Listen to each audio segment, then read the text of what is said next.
નમસ્કાર દર્શક મિત્રો, હું આપની સાથે છું રાખી અંજારીયા। સ્વાગત છે આપનું કચ્છ ઉદય ટીવી ન્યૂઝમાં। તો દર્શક મિત્રો, જોઈએ આજના સમાચારો વિસ્તારથી।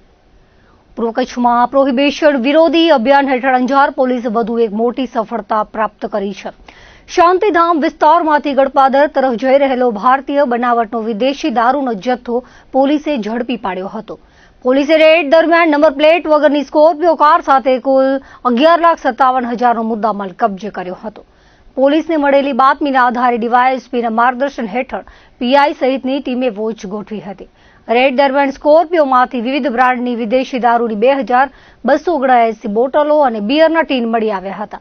આ કેસમાં ગડપાદરના રાહુલ વિનોદ ચૌહાણને વોન્ટેડ જાહેર કરવામાં આવ્યો છે, જ્યારે અન્ય સંડોવાયેલા શખ્સોની શોધખોળ શરૂ કરવામાં આવી છે। કચ્છ જિલ્લાના મુન્દ્રા અને વાગડ પંથકમાં વાતાવરણમાં પલટો આવતા વરસાદી માહોલ સર્જાયો હતો। મુન્દ્રા શહેરમાં શનિવારે સવારે 9:45 વાગ્યાના અરસામાં અચાનક આકાશમાં કાળા ડિબાંગ વાદળો ઘેરાયા હતા। ત્યારબાદ આશરે 15 મિનિટ સુધી જોરદાર વરસાદી ઝાપટું પડતા શહેરના રાજમાર્ગો ભીના થઈ ગયા હતા। આ વરસાદના કારણે છેલ્લા કેટલાક સમયથી અસહ્ય ગરમીથી અકળાયેલા લોકોને આંશિક રાહત મળી હતી અને સમગ્ર વાતાવરણમાં ઠંડક પ્રસરી ગઈ હતી। મુન્દ્રા શહેર ઉપરાંત આસપાસના ગ્રામીણ વિસ્તારોમાં પણ દિવસભર વાદળછાયું વાતાવરણ રહ્યું હતું અને ક્યાંક ઝરમર તો ક્યાંક હળવા છાંટા પડ્યા હોવાના અહેવાલો સાંપડ્યા હતા। આ ઉપરાંત નખત્રાણા પંથકના કેટલાક વિસ્તારમાં છાંટા સ્વરૂપે ઝરમર વરસાદ નોંધાયો હતો। દંડણામાં વરસાદી ઝાપટું વરસતા પાણી વહી નીકળ્યા હતા। બીજી તરફ વાગડ વિસ્તારમાં શુક્રવારે મોડી સાંજે સુસવાટા મારતા પવન સાથે મેઘરાજાએ ધમાકેદાર એન્ટ્રી કરી હતી। સાંજના સમયે અચાનક જ હવામાન બદલાયું હતું અને ભારે પવન ફૂંકાયા બાદ વરસાદ તૂટી પડ્યો હતો। ટૂંકા ગાળાના આ વરસાદી ઇનિંગને કારણે શહેરના મુખ્ય માર્ગો પર પાણી વહેતા થયા હતા। રાપર ઉપરાંત તાલુકાના ત્રંબવ, વજેપર, કલ્યાણપર અને ગેડી સહિતના ગ્રામ્ય વિસ્તારોમાં પણ ભારે ઉકળાટ બાદ મેઘમહેર શરૂ થઈ હતી। જોકે કેટલાક વિસ્તારોમાં વિચિત્ર પરિસ્થિતિ જોવા મળી હતી, જ્યાં ગામના પાદરમાં સારો વરસાદ હતો, પરંતુ આખું ગામ કોરું ધાકોર રહ્યું હતું। વરસાદના પગલે સમગ્ર પંથકમાં શીત લહેર દોડી ગઈ હતી અને સ્થાનિકોએ ગરમીમાંથી રાહતનો શ્વાસ લીધો હતો। ભીમ 11 અને આદ્ર નક્ષત્રની શરૂઆતમાં જ મેઘરાજાએ હાજરી પુરાવતા આ વર્ષે ચોમાસું ઘણું સારું રહેશે તેવો આશાવાદ ધરતીપુત્રો અને જૂના અનુભવીઓએ વ્યક્ત કર્યો હતો। જોકે હવામાન વિભાગના જણાવ્યા અનુસાર સત્તાવાર ચોમાસાના આગમન માટે હજુ થોડી રાહ જોવી પડશે। આજે સવારથી કચ્છના જિલ્લા મથક ભુજ ઉપરાંત જુદા જુદા વિસ્તારોમાં દાબડીયો માહોલ યથાવત રહ્યો છે। માંડવી નગરપાલિકા વિસ્તારમાં પીવાના પાણીના પુરવઠાને લઈને મોટી મુશ્કેલી સર્જાઈ છે। મંગવાણાથી માંડવી સુધી આવતી નર્મદાની મુખ્ય પાણીની પાઇપલાઇનમાં શેરડી ગામ પાસે એરવાલ્વ પાઇપમાં લીકેજ થયો હતો, જેના કારણે માંડવી નગરપાલિકાને પાણી પુરવઠો બંધ રાખવાનો નિર્ણય લેવામાં આવ્યો છે। ઉનાળાની કાળઝાળ ગરમી વચ્ચે જ્યારે પાણીની માંગમાં સતત વધારો થઈ રહ્યો છે, ત્યારે આકસ્મિક રીતે આવેલી આ પાણીની કાપની સ્થિતિએ માંડવીના રહેવાસીઓની ચિંતામાં વધારો કર્યો છે। હાલ જૂન મહિનાના અંતિમ દિવસો ચાલી રહ્યા હોવા છતાં કચ્છમાં હજુ સુધી ચોમાસાનું વિધિવત આગમન થયું નથી, જેના કારણે ગરમીનો પારો ઊંચો છે અને લોકો પાણીની અછતનો સામનો કરી રહ્યા છે। પાઇપલાઇનના સમારકામ બાદ જ પાણી પુરવઠો પૂર્વવત કરવામાં આવશે તેમ જણાઈ રહ્યું છે। ત્યાં સુધી શહેરીજનોએ મુશ્કેલીનો સામનો કરવો પડશે। માંડવી નગરપાલિકાના સત્તાધીશોના જણાવ્યા અનુસાર પાલિકાની સંપૂર્ણ ટીમ સમારકામ માટે પહોંચી છે। લાઇનનું સમારકામ પૂર્ણ થયા બાદ પાણી વિતરણ રાબેતા મુજબ શરૂ કરવામાં આવશે। કચ્છના પશ્ચિમ છેડે આવેલું ઐતિહાસિક લખપત આગામી સમયમાં હેરિટેજ અને ધાર્મિક પ્રવાસનનું મહત્વનું કેન્દ્ર બનવા જઈ રહ્યું છે।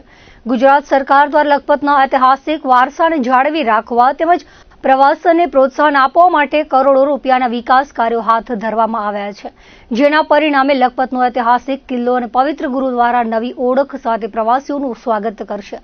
ગુજરાત પ્રવાસન વિભાગ દ્વારા લખપત કિલ્લાના સંરક્ષણ અને રિસ્ટોરેશનની કામગીરી શરૂ કરવામાં આવી છે। અંદાજે 2.5 કરોડ રૂપિયાના ખર્ચે કિલ્લાની દિવાલો, બુરુજ અને અન્ય ઐતિહાસિક માળખાનું જતન કરવામાં આવી રહ્યું છે। સાથે જ પ્રવાસીઓ માટે પહોંચ સરળ બને તે માટે રોડ કનેક્ટિવિટી અને જરૂરી સુવિધાઓમાં પણ સુધારો કરવામાં આવ્યો છે। કિલ્લાની અંદર આવેલા ઐતિહાસિક પાર્લામેન્ટ હાઉસ અને કસ્ટમ હાઉસનું પણ નવસર્જન કરવામાં આવી રહ્યું છે। એક સમયના સમૃદ્ધ વેપારી શહેર તરીકે ઓળખાતું લખપત આજે વેરાન બની ગયું છે, પરંતુ ચાલી રહેલા વિકાસ કાર્યો બાદ તેની ઐતિહાસિક ભવ્યતા ફરી ઉજાગર થશે તેવી આશા વ્યક્ત થઈ રહી છે।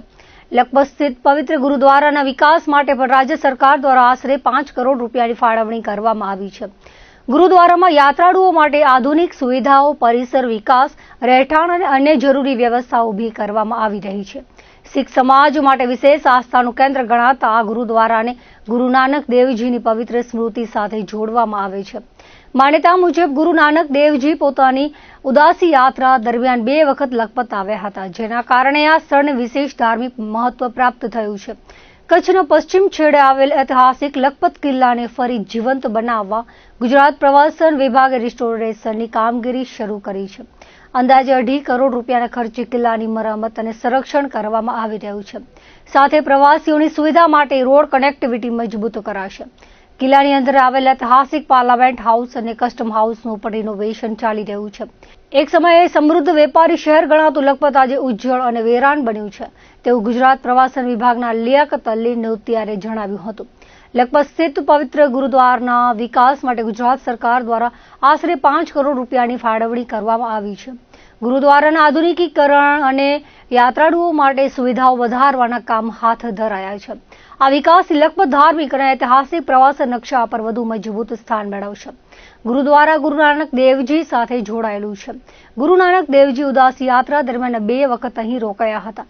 સરકાર દ્વારા કરોડોના ખર્ચે ગુરુદ્વારામાં વિકાસ કામો હાથ ધરવામાં આવ્યા છે. લખપત ગુરુદ્વારા કમિટીના ચેરમેન જુગરાજસિંહે વિગતો આપતા જણાવ્યું હતું કે પ્રથમ તબક્કાનું કામ લગભગ પૂર્ણતાના આરે છે. આ વિકાસ કાર્યો હેઠળ પ્રવાસીઓ અને શ્રદ્ધાળુઓ માટે સત્સંગ હોલ તથા રહેવા માટેના ઓરડાઓની ઉત્તમ સુવિધા ઊભી કરવામાં આવી છે, જ્યારે બીજા તબક્કામાં લંગર હોલ સહિતની અન્ય ખૂટતી કડીઓ પૂર્ણ કરવામાં આવી રહી છે. સરહદી વિસ્તારમાં આવેલા આ પવિત્ર સ્થળે આવતા તમામ યાત્રાળુઓ માટે રહેવા અને જમવાની અવિરત વ્યવસ્થા ઉપલબ્ધ કરાવવામાં આવી છે. આગામી સમયમાં બાકી રહેલી સુવિધાઓ પણ સમયસર પૂર્ણ કરવાનું આશ્વાસન સરકાર તરફથી મળ્યું છે. ત્યારે વૈશ્વિક સ્તર પર આ ઐતિહાસિક ધામનો વધુમાં વધુ પ્રચાર પ્રસાર થાય તો દેશ વિદેશથી આવતા પ્રવાસીઓની સંખ્યામાં મોટો વધારો થઈ શકે તેમ છે. લખપત એક સમયે સમૃદ્ધ બંદર હતું અને અરબી સમુદ્રના વેપાર માટે મહત્વનું કેન્દ્ર હતું. 18મી સદીનો બનાવાયેલો કિલ્લો આજે ઉજ્જવળ અને વેરાન બન્યો છે. 1819 ભૂકંપના કારણે સિંધુ નદીના પ્રવાહ બદલવાના કારણે લખપતનું પતન થયું. લખપત કિલ્લો અને ગુરુદ્વારાનો કરોડોના ખર્ચે વિકાસ કામો હાથ ધરવામાં આવ્યા છે, જેના કારણે આગામી દિવસોમાં આ સ્થળ પ્રવાસીઓ માટે આકર્ષણનું કેન્દ્ર બની રહેશે. લખપત ગુરુદ્વારા સાહેબની જે વાત કરીએ તો રાજ્ય સરકાર દ્વારા 5 કરોડની માતબર રકમની જે ટુરિઝમના હિસાબે અહીંયા ગ્રાન્ટ આપવામાં આવેલી, એના હિસાબે અહીંયા સત્સંગ હોલ, પછી રહેવાના કમરાઓ યાત્રીઓ માટે, અને ફેઝ 1નું જે કામ છે એ લગભગ પૂર્ણ થવામાં આવેલું, અને ફેઝ 2 પૈકી જે લંગર હોલની વાત હોય કે બીજી જે પણ સુવિધાઓ ખૂટતી કડીઓ છે ઘણી બધી પૂરી થઈ ગયેલી છે, અને ઘણી બધી અમારી માંગણીઓ છે સરકારશ્રી પાસે. તો એમને આશ્વાસન આપેલું છે કે સમય ઉપર એ પણ પૂર્ણતા થશે. તો અત્યારે યાત્રિકો માટે ઘણી બધી સુવિધાઓ રહેવા માટે, અહીંયા લંગરની સુવિધા જ્યારે પણ જે સંગત આવે છે અમને સતત મળે છે, અને એકદમ સરહદના ઉપર આ જે જગ્યા દૂર દૂરથી અત્યારે દર્શનો માટે વૈશ્વિક સ્તર ઉપરથી જ્યારે આ ચીજનું હજી પ્રચાર પ્રસારનું આપણે જગ્યાની જરૂર છે, તો જેટલું એનું પ્રચાર પ્રસાર થાય તો અત્યારે પણ દૂરથી માણસો અહીંયા દર્શન કરવા માટે આવતા હોય છે. કરબલાના મેદાનમાં માનવ જીવન તેમજ સત્યની રક્ષા કાજે પોતાના સાથીદારો અને સ્વજનો સાથે કુરબાની આપનારા ઇસ્લામ ધર્મના સ્થાપક હજરત મોહમ્મદ પૈગંબર સાહેબના દોહિત્ર હજરત ઇમામ હુસેનની યાદમાં ભુજ સહિત સમગ્ર કચ્છ પંથકમાં મહોરમ પર્વ ગમગીન માહોલમાં મનાવવામાં આવ્યું હતું. ઇમામ હુસેનની શહાદતને યાદ કરીને મુસ્લિમ બિરાદરોએ યા હુસેનના નારા સાથે માતમ મનાવ્યો હતો. આ પર્વ નિમિત્તે ભુજ શહેરમાં કોમી એકતા, ભાઈચારો અને સંપના દર્શન થયા હતા, જેમાં હિન્દુ મુસ્લિમ સમાજના લોકોએ સાથે મળીને શાંતિપૂર્ણ વાતાવરણમાં જુલુસ પસાર કર્યું હતું. મહોરમ પર્વ નિમિત્તે શહેરના ઐતિહાસિક ભીડ ચોક ખાતે પરંપરાગત સીડીવાળા રથ આવી પહોંચતા તેનું ભવ્ય સન્માન અને સ્વાગત કરવામાં આવ્યું હતું. ત્યારબાદ શહેરના વિવિધ વિસ્તારોમાંથી આકર્ષક અને શણગારેલા તાજિયા, તાબૂચ, સેજ, રથ અને ઘોડાઓ આ મુખ્ય જુલુસમાં જોડાયા હતા. આ પ્રસંગે ઢોલ, નગારા અને ચૌકારા અને પરંપરાગત કચ્છી ઓસાણીની ભારે રમઝટ જામી હતી, જેણે માહોલને વધુ ગમગીન અને ભાવુક બનાવ્યો હતો. આ ભવ્ય અને આસ્થાસભર જુલુસને નિહાળવા માટે સમગ્ર શહેરના માર્ગો પર મોટી સંખ્યામાં જનમેદની ઉમટી પડી હતી. પર્વ નિમિત્તે યોજાયેલી ન્યાજનો વિશાળ સંખ્યામાં હિન્દુ અને મુસ્લિમ સમાજના લોકોએ સદભાવનાપૂર્વક લાભ લીધો હતો. સમગ્ર આયોજન શાંતિપૂર્ણ રીતે સંપન્ન કરવા માટે પોલીસ પ્રશાસન દ્વારા ચુસ્ત બંદોબસ્ત ગોઠવવામાં આવ્યો હતો. અંજાર શહેરના લશ્કરી ફળિયા સ્થિત ઇમામવાડા માતમના ચોક ખાતે કરબલાના અમર શહીદોની યાદમાં છેલ્લા 5 દાયકાથી ચાલી આવતી પરંપરા મુજબ સર્વકોમ સદભાવ માનસ મોહબ્બત મજલિસ કાર્યક્રમ યોજાયો હતો. આ પ્રસંગે વિવિધ ધર્મો અને સંપ્રદાયોના અગ્રણીઓ ઉપસ્થિત રહીને કરબલાના શહીદોને ભાવપૂર્વક અંજલિ અર્પી હતી. અંજાર શહેર મોહરમ તાજિયા કમિટીના પ્રમુખ પીર સૈયદ હાજી અનવર શાહ મહેબૂબ શાહ બાપુના જણાવ્યા અનુસાર કચ્છની પ્રશંસનીય કોમી એકતા સમગ્ર દેશ માટે એક નવો રાહ ચિંધે છે. તેમણે આ સદભાવના પ્રેરિત કાર્યક્રમના પ્રારંભ કરતા મોહરમ પીર સૈયદ હાજી મખદુમ અલી અને હાજી તકીશાહ બાપુને યાદ કર્યા હતા. આ ધાર્મિક મજલિસમાં ઉપસ્થિત બ્રહ્માકુમારીઝના સુશીલા દીદીએ પોતાના ઉદબોધનમાં જણાવ્યું હતું કે મોહરમનો તહેવાર જીવનમાં ત્યાગ અને બલિદાનના ઉચ્ચ આદર્શોનો સંદેશ આપે છે. તેમણે રાષ્ટ્ર અને સમાજના સશક્ત ઉત્કર્ષ માટે દરેક નાગરિકને સત્યનો સાથ આપીને દેશના સર્વાંગી વિકાસમાં પોતાનું અમૂલ્ય યોગદાન આપવા પર વિશેષ ભાર મૂક્યો હતો. તે જ રીતે ફાધર થોમસે પણ આ કોમી એકતાના સુંદર આયોજનને બિરદાવતા કહ્યું હતું કે આપણો દેશ વૈવિધ્યસભર ધર્મો અને સંપ્રદાયોનો બનેલો હોવા છતાં લોકો અહીં સદીઓથી પરસ્પર હળીમળીને રહે છે, જે દેશના પ્રગતિશીલ વિકાસ માટે અત્યંત મહત્વપૂર્ણ બાબત છે. મહાનુભાવોએ શહીદોને અંજલિ અર્પી હતી. આ તકે અંજાર મોહરમ તાજિયા કમિટી દ્વારા ઉપસ્થિત તમામ રાજકીય અને સામાજિક પ્રતિનિધિઓનું પરંપરાગત રીતે દસ્તારબંધી કરીને સન્માન કરવામાં આવ્યું હતું. જ્યારે રુદ્ર હનુમાન મંદિરના મહંત પૂજારી તેમજ ટ્રસ્ટીઓ દ્વારા પીર સૈયદ અનવર શાહ બાપુનું શાલ અને મોમેન્ટો અર્પણ કરીને ભાવભીનું બહુમાન કરાયું હતું. મુન્દ્રામાં મોહરમ પર્વ પ્રસંગે બપોર બાદ વિવિધ કલાત્મક તાજિયા શહેરમાં વિવિધ રૂટ પરથી પસાર થયા હતા. કલાત્મક તાજિયા જોવા માટે શહેરના લોકો પણ બહોળી સંખ્યામાં ઉમટ્યા હતા. રાત્રિના હસનપીર ચોક તાજિયા એકત્રિત થયા બાદ તમામ તાજિયા તબેલા ગ્રાઉન્ડમાં ભેગા થયા હતા. શહેરના વિવિધ માર્ગો યા હુસેનના નારાથી ગાજી ઉઠ્યા હતા. શુક્રવારે બપોરે મોહરમના કાંઠાવાડા નાકા સુન્ની મુસ્લિમ જમાતના તાજિયા જુલુસ બપોરે ઉપડ્યા હતા, જે શહેરના ખારવા વિસ્તાર જૂની બીએડ કોલેજ નદીવાડા નાકા થઈને હસનપીર બજાર પહોંચ્યા હતા. મુન્દ્રા પોલીસ મથકના PISM રાણા અને તેમની ટીમે ચુસ્ત પોલીસ બંદોબસ્ત ગોઠવ્યો હતો અને મુન્દ્રામાં શાંતિપૂર્વક રીતે મોહરમનો પર્વ સંપન્ન થયો હતો. શહેરના વિવિધ વિસ્તારોના માતમીઓએ વ્યવસ્થા સંભાળી હતી.